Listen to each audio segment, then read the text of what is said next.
My whole life is on my phone. They're more than telephones. I have my calendar, Apps like to take notes, my email, schoolwork, About 5,000 songs on here. my Facebook, Spotify for all my music. my life on there.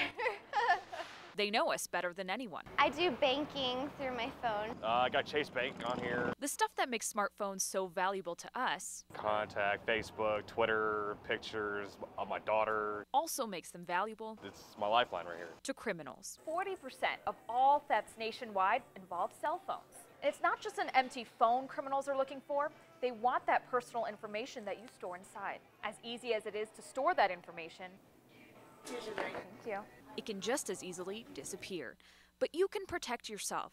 We got answers from a company called Lookout, the leader in mobile security.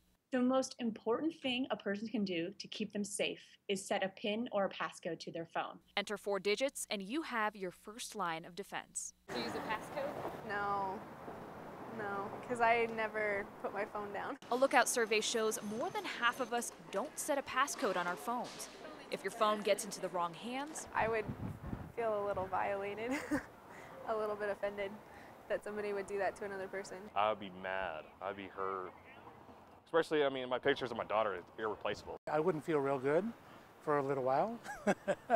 Lookout has a crafty way to catch a crook. We have a feature called Lock Cam. If a thief gets a hold of your phone, tries to enter your passcode 3 times in a row and it's wrong, your phone's camera will take a picture and email it to you with a location. It could help you catch the crook red-handed.